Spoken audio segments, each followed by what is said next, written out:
Students let's start our next class जिसमें हम discuss करेंगे नेक्स्ट 4 to 7 क्वेश्चंस के बारे में एक्सरसाइज 1.1 की। ओके क्योंकि 1 to 3 क्वेश्चन हम लास्ट वीडियो में डिस्कस कर चुके हैं।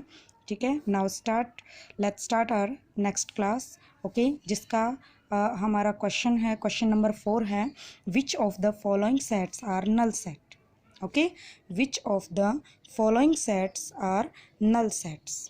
आप ये सोच रहे होंगे कि अब नल सेट क्या आ गया, इसके बारे में तो हमने डिस्कस ही नहीं किया। तो लेट मी टेल यू, हमने एम्प्टी सेट के बारे में पढ़ा था। ठीक है, तो एम्प्टी सेट को ही नल सेट बोलते हैं, इसको वॉइड सेट के नाम से भी जाना जाता है। ओके, तो हमारा पहला क्वेश्चन क्या आता है, which of the following sets are null sets and why. मतलब आप कौन कौन से सेट को नल सेट कहेंगे, कौन कौन से सेट को आप नल सेट कहेंगे, और उसके रीजंस भी आपको देने हैं कि आप उनको नल सेट क्यों कह रहे हैं। ठीक है, तो नल सेट आप ये भी कह सकते हो कि आप किस टाइप के सेट्स को एम्प्टी सेट कहेंगे। ओके, तो now our first question is, हमारा पहला क्वेश्चन आता है ए इज इक्वल टू 0। ठीक है, मतलब ए ऐसा सेट है जिसके अंदर एक एलिमेंट है 0। तो आपको ये बताना है कि ये सेट नल सेट है कि नहीं है। मैं इस क्वेश्चन को कंप्लीट करती हूँ। A is the set in which the element is 0, set having 0 as its only element. ठीक है, इसका मतलब ये है कि ए मेरा कोई ऐसा सेट है जिसके अंदर 0 एज एन एलिमेंट है। ओके, तो इसका आंसर आएगा no, it is not a null set. इसका आंसर क्या आएगा, ये नल सेट नहीं है। आप ये कह सकते हो कि it is not an empty set. इसका रीज़न मैंने आपको दिया, because it has 0 as its element, क्योंकि 0 अपने आप में एक एलिमेंट है, which is a real number also. ठीक है, तो इस सेट के अंदर एटलीस्ट 1 एलिमेंट आ चुका है, तो ये एक नल सेट नहीं होगा, ये एक सिंगल सेट बन जाएगा। ठीक है, उसके बाद नेक्स्ट क्वेश्चन आता है इसी से ही, बी आपका सेट है जिसके अंदर एलिमेंट्स हैं x such that x plus 3 is equal to 3। ये सेट बिल्डर फॉर्म में आपको दे रखा है, x such that x plus 3 is equal to 3। तो इसके सॉल्यूशन में भी मैं आपको बता दूं कि ये भी एक नल सेट नहीं है। इसका रीज़न मैंने आपको सॉल्व करके दे रखा है कि x प्लस में 3 इज इक्वल टू, जो आपका 3 है, जब आप इस 3 को दूसरी तरफ लेके आएंगे तो ये प्लस है, तो इधर आके ये माइनस हो जाएगा और x की वैल्यू क्या बन जाती है, 0। तो बी सेट के अंदर हमारा एलिमेंट क्या आ जाता है, 0, जो कि ऊपर वाले क्वेश्चन जैसा ही क्वेश्चन बन गया है। तो जब ऊपर वाले क्वेश्चन में हमने आपको बताया कि कोई सेट है और जिसके अंदर 0 एलिमेंट कंटेन कर रहा है और वो सेट नल नहीं है, तो वही सेम रीज़न आप यहाँ पे भी दे सकते हैं, और ये कैसा सेट बन जाता है, फिर से सिंगलटन सेट। ओके, उसके बाद तीसरा सेट आता है which is also in set builder form, y such that y square minus 2 is equal to 0। तो ये भी आपका नल सेट नहीं है। ठीक है, तो इसको भी जब आप सिंप्लीफाई करेंगे तो हमारे पास 2 एलिमेंट आएंगे, प्लस और माइनस √2। तो एलिमेंट जब सेट के अंदर 2 एलिमेंट आ चुके हैं तो ये नल सेट हो ही नहीं सकता, क्योंकि नल सेट के अंदर तो बिल्कुल ब्लैंक होना चाहिए, कोई भी एलिमेंट नहीं होना चाहिए। ओके, तो this is also not a null set. Okay, उसके बाद हमारा नेक्स्ट क्वेश्चन आता है, d is equal to y such that y cube is equal to 27 where y is equal to 2। उसने मुझे क्वेश्चन हमें क्या दे रखा है कि y का अगर हम क्यूब करते हैं तो क्या आना चाहिए, 27, जहाँ पे मुझे y की जगह क्या पुट करना है, 2। तो इसका आंसर मैंने यहाँ पे लिखा हुआ है, एक सेट के जो ब्रैकेट्स हैं सिर्फ वो बनाए हुए हैं और इसके अंदर कोई एलिमेंट नहीं है। इसका रीज़न, ये एक नल सेट बनेगा। नल सेट कैसे बनेगा, क्योंकि आप सभी को पता है कि अगर मैं y की वैल्यू 2 लेके चलती हूँ और 2y की वैल्यू लेके और मैं कंडीशन को सेटिस्फाई करती हूँ, तो 2 का क्यूब क्या बन जाता है, 8। लेकिन मुझे तो y का क्यूब क्या दे रखा है, 27। मतलब दोनों कंडीशन आपस में मैच नहीं हो रही हैं। इसका मतलब या तो y की वैल्यू गलत है या फिर y क्यूब की वैल्यू गलत है। ठीक है, तो दोनों कंडीशन सेटिस्फाई नहीं कर रहा है, तो इसका मतलब ये एक देयर इज़ नो एलिमेंट, ये एक नल सेट बन जाएगा, क्योंकि सेट के अंदर कोई एलिमेंट नहीं आएगा, क्योंकि 2 का क्यूब करेंगे तो 8 आता है और 8 सेट को सेटिस्फाई नहीं करता है। ओके, सिमिलरली नेक्स्ट क्वेश्चन है, x cube sorry E is the set x such that x square is equal to 4 और एक्स की वैल्यू क्या दे रखी है 3। यहाँ पे भी मैं आपको एक खाली सेट का सिंबल मैंने बनाया हुआ है और सेम रीज़न मैं आपको यहाँ पे भी देती हूँ कि ये भी एक नल सेट बनेगा और ये भी एक नल सेट कैसे बनेगा, क्योंकि एक्स की वैल्यू मुझे 3 दे रखी है और अगर मैं 3 का स्क्वायर करती हूँ तो 9 आता है, बट मुझे एक्स स्क्वायर की वैल्यू 4 दे रखी है, which is not satisfy the given question, so this set has no element. okay, तो ये भी क्या बन जाएगा, एक सिंगलटन सेट बन जाएगा। उसके बाद क्वेश्चन नंबर 5 आता है, state whether the following sets are finite और इनफाइनाइट। हमने फाइनाइट और इनफाइनाइट सेट के बारे में डिस्कस किया था कि फाइनाइट और इनफाइनाइट सेट्स क्या होते हैं। फाइनाइट और इनफाइनाइट सेट्स क्या होते हैं, फाइनाइट सेट क्या होते हैं, जो कि काउंटेबल होते हैं, जिसकी मुझे लिमिट पता हो, या फिर आप ये कह सकते हो कि जिसकी लास्ट एंट्री मेरे पास गिवन हो सेट में। और इनफाइनाइट सेट क्या होता है, जो इनफाइनाइट केसेस तक चलता है, जिसकी लिमिट हमें नहीं पता कि हम कहाँ स्टॉप होंगे। ओके, तो हमारा फर्स्ट क्वेश्चन है 1 2 3 अप टू 99 एंड 1000। तो हमारे पास लास्ट एलिमेंट दे रखा है, तो ये सेट कैसा बन जाएगा, फाइनाइट सेट। और इसके रीज़न में भी मैंने आपको लिख रखा है कि because the set has its last entry. Okay, क्योंकि इस सेट के अंदर लास्ट एंट्री हमें गिवन है। उसी तरीके से हमारा नेक्स्ट क्वेश्चन आता है, the set of positive integers greater than 1000। ठीक है, 1000 से बड़े पॉजिटिव इंटीजर्स क्या होंगे। अब 1000 से बड़े 1001 से अगर हम शुरुआत करते हैं तो हम 1001 से शुरुआत करके और कहाँ स्टॉप करें उसको, हमें उसकी कोई लिमिट नहीं दे रखी है। इसका मतलब ये सेट कैसा बन गया, इनफाइनाइट सेट।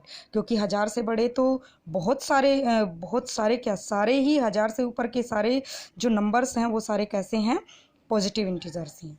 ओके, उसके बाद नेक्स्ट क्वेश्चन आता है, x such that x belongs to N. X की वैल्यू मुझे नेचुरल नंबर लेनी है और x square is equal to 4, तो ये एक फाइनाइट सेट होगा। ठीक है, क्योंकि x square is equal to 4, तो एक्स की वैल्यू क्या होएगी 2। ओके, और नेचुरल नंबर की बात कही है तो जब मैं स्क्वायर खोलती हूँ तो प्लस और -2 आते हैं, लेकिन नेगेटिव वैल्यू को हम अवॉइड करेंगे, -2 को हम अवॉइड करेंगे, क्योंकि जो एक्स है वो कैसा है, नेचुरल नंबर। और वी ऑल नो दैट कि natural numbers are positive numbers. Okay, तो ये आपका एक सिंगलटन सेट बन जाता है और ये एक फाइनाइट सेट को रिप्रेजेंट करता है। ओके, इसी तरीके से हमारा नेक्स्ट क्वेश्चन आ रहा है, जिसके अंदर x is such that x belongs to N, और हमें कंडीशन क्या दे रखी है, x-1 एंड x-1 एंड 2 में x-2 इज इक्वल टू 0। तो ये हमें एक तरीके से फैक्टर बना के दे रखे हैं किसी क्वाड्रेटिक इक्वेशन के, और यहाँ से जब मैं x की वैल्यू निकालूंगी तो x की वैल्यू निकालने के बाद मुझे x की वैल्यू मिलती है 1 और 2। ठीक है, तो मेरे पास 2 लिमिटेड वैल्यू आ चुकी हैं जो काउंटेबल भी हैं, तो ये एक फाइनाइट सेट बन जाता है। ठीक है, ये एक फाइनाइट सेट है जिसके अंदर 2 एलिमेंट्स है 1 एंड 2। अब हम आते हैं अपने नेक्स्ट क्वेश्चन पे, which is question number 6। In the following set state whether A is equal to B और नॉट। कि आपको नेक्स्ट क्वेश्चन में ये बताना है कि जो गिवन क्वेश्चंस हैं वो इक्वल हैं कि नहीं है। तो इक्वल सेट्स की मैं आपको डेफिनेशन एक बार रिमाइंड करवा देती हूँ कि इक्वल सेट्स कैसे होते हैं। तो इक्वल सेट के अंदर जो एलिमेंट्स हैं वो एकदम सेम होने चाहिए, चाहे ऑर्डर उनका जो एंट्रीज हैं वो आगे पीछे हो सकती हैं, बट एज इट इज़ जो एलिमेंट सेट ए के होंगे वही एलिमेंट सेट बी के अंदर भी होंगे। ठीक है, तो मुझे पहला क्वेश्चन मुझे दे रखा है ए इज इक्वल टू में 4 8 12 16 और बी दे रखा है 8 4 6 8। ठीक है, तो इसमें मैं आपको ये बता देती हूँ कि ये इक्वल सेट्स नहीं है। ओके, इक्वल सेट क्यों नहीं है ये मैं आपको बता देती हूँ, मैंने यहाँ पे आपको हिंट दी हुई है। तो इक्वल सेट क्यों नहीं है, क्योंकि ए सेट के अंदर 4 एलिमेंट है, 1 2 3 4, 4 8 12 और 16। लेकिन अगर हम बी सेट की बात करें तो उसके अंदर 8 4 16 8, 12 नंबर मिसिंग है, 12वां नंबर नहीं है उसके अंदर।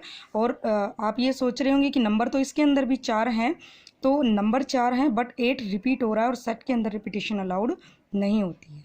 ओके, तो ये नॉर्मली तौर पे अगर इसको देखें तो इसके अंदर केवल 3 ही एलिमेंट होंगे, 8 4 और 16। तो 12वां नंबर मिसिंग है, तो इसका मतलब ये दोनों सेट कैसे होंगे, इक्वल नहीं होंगे, नॉट इक्वल होंगे। सिमिलरली सेकंड क्वेश्चन है 2 4 6 8 10 और बी जो सेट आपको दे रखा है वो सेट बिल्डर फॉर्म में दे रखा है, x such that x is a positive even integer less than equal to 10। मतलब 10 से छोटे या 10 के बराबर जितने भी इवन नंबर्स हैं उनका आपको सॉल्यूशन बताना है, उनको आपको लिस्ट आउट करना है। ठीक है, तो ये दोनों सेट इक्वल होंगे। अब ये दोनों इक्वल कैसे होंगे इसको भी मैं आपको सॉल्व करके बता देती हूँ कि ए सेट मुझे दे रखा है 2 4 6 8 10 और बी सेट को जब अगर मैं इसको रोस्टर फॉर्म में कन्वर्ट करूँगी तो मेरे इवन नंबर्स क्या होंगे 2 4 6 8 और क्योंकि इक्वल का साइन दे रखा है तो मैं 10 को भी इंक्लूड करूँगी यहाँ पे। तो दोनों ही सेट के अंदर सेम एलिमेंट आ चुके हैं, ठीक है। तो ये दोनों क्या हो गए, इक्वल हो गए। All elements are same in both sets, दोनों सेट्स के अंदर एलिमेंट्स कैसे हैं, सेम। अब यहाँ पे मैं आपको 2 क्वेश्चन प्रैक्टिस के लिए दे रही हूँ, आप इनको प्रैक्टिस कीजिएगा और अगर कोई प्रॉब्लम हो, कोई डाउट हो तो आप कमेंट करके मुझे आप पूछ सकते हैं, ओके। उसके बाद नेक्स्ट क्वेश्चन हम डिस्कस कर रहे हैं, which of the following sets are equal, ठीक है। जो फॉलोइंग सेट्स हैं इनमें इक्वल कौन कौन से सेट्स हैं, मतलब ये आपको एक से ज़्यादा सेट्स देंगे और उसमें आपको बताना है कि वो सेट्स इक्वल हैं कि नहीं हैं, और अगर हैं तो कौन कौन से इक्वल हैं, कौन सा नहीं है, ठीक है। ऊपर क्वेश्चन नंबर 6 में भी हमने यही डिस्कस किया था, लेकिन वहाँ पे 2 ही सेट के बारे में डिस्कशन हो रहा था। अब यहाँ पे 2 से ज़्यादा आपको सेट मिलेंगे, ठीक है। तो पहला क्वेश्चन आता है 1 2 3 और 4, यहाँ पे मुझे 4 सेट्स दे रखे हैं। पहले सेट में एलिमेंट है ए बी सी, दूसरे सेट में एलिमेंट्स हैं सी ए बी ए। आप देख सकते हैं कि इसमें ए रिपीट हो रहा है, अगर देखा जाए तो ए बी सी केवल 3 ही एलिमेंट ये बनते हैं। उसके बाद तीसरा सेट आता है बी ए सी बी, इसमें बी की रिपीटेशन हो रही है, ए बी सी इसमें भी 3 एलिमेंट बन जाएंगे। और चौथा सेट जो आता है उसमें सी ए बी सी सी, ओके। तो इसमें सारे सेट्स हमारे क्या हैं, इक्वल हैं, क्योंकि एलिमेंट्स की रिपीटेशन हो रही है, नॉट मैटर। तो आप जब इन सेट्स को रिपीटेशन इग्नोर करके और फिर कंप्लीट एलिमेंट्स बनाएंगे, एक एक बार जब उनको लिखेंगे तो सारे ही सेट ए बी सी की फॉर्म में कन्वर्ट हो जाएंगे। तो सारे सेट्स इक्वल हैं। हिंट में मैंने आपको समझा रखा है, all sets have A B C elements, but second third और फोर्थ सेट्स के अंदर एलिमेंट्स की रिपीटेशन हो रही है और रिपीटेशन सेट्स के अंदर अलाउड नहीं होती है, ठीक है। अब मैं आपको दूसरा क्वेश्चन बता देती हूँ। दूसरे क्वेश्चन में भी आपको 4 सेट्स दे रखे हैं। पहले सेट में 1 2 3 दे रखा है, दूसरे सेट में क्वाड्रेटिक इक्वेशन दे रखी है और सेट बिल्डर फॉर्म में आपको दूसरा सेट दे रखा है। तीसरा सेट है उसमें एलिमेंट्स हैं 3 2 1 और फोर्थ सेट है वो एक क्यूबिक इक्वेशन आपको दे रखी है, ठीक है। तो अब इनमें से मैं आपको बता रही हूँ कि फर्स्ट सेट, थर्ड सेट और लास्ट फोर्थ सेट, ये तीनों सेट्स सेम हैं, ठीक है। ये क्योंकि सेकंड सेट की अगर मैं बात करूँ तो ये क्वाड्रेटिक इक्वेशन, और क्वाड्रेटिक इक्वेशन में केवल 2 ही रूट्स बनते हैं, ठीक है। तो तीसरा एलिमेंट हम चाह के भी यहाँ पे अप्लाई नहीं कर सकते हैं, ओके। के लिए मैंने आपको हिंट दे रखा है कि second set have only 2 elements 3 और 1। जब आप सेकंड सेट को फैक्टराइज करोगे तो उसके 2 ही फैक्टर्स बनेंगे, 3 और 1, ठीक है। और फोर्थ सेट क्यूबिक इक्वेशन है जिसमें 1 2 3 तीनों ही एलिमेंट्स जो हैं उस कंडीशन को सेटिस्फाई करेंगे, जो कि उसके रूट्स का रोल प्ले करेंगे, ओके। स्टूडेंट्स, आज के लिए हमारा कॉन्सेप्ट इतना ही था और आपकी जो सेट्स की 1.1 एक्सरसाइज है वो आपकी यहीं पे कंप्लीट हो जाती है। तो मैं आपको होमवर्क में यही दे रही हूँ, सॉल्व द क्वेश्चंस जो कि इस वीडियो में मैंने आपको डिस्क्राइब किए हैं, जो कि मैंने इस वीडियो में आपको सॉल्व करने के लिए दिए हैं और प्रैक्टिस करने के लिए दिए हैं। आप उनको अच्छे से सॉल्व कीजिए। अगर कोई प्रॉब्लम होती है आप कमेंट करके मुझसे पूछ सकते हैं, okay. Be safe, be safe, stay at home, okay. Bye students.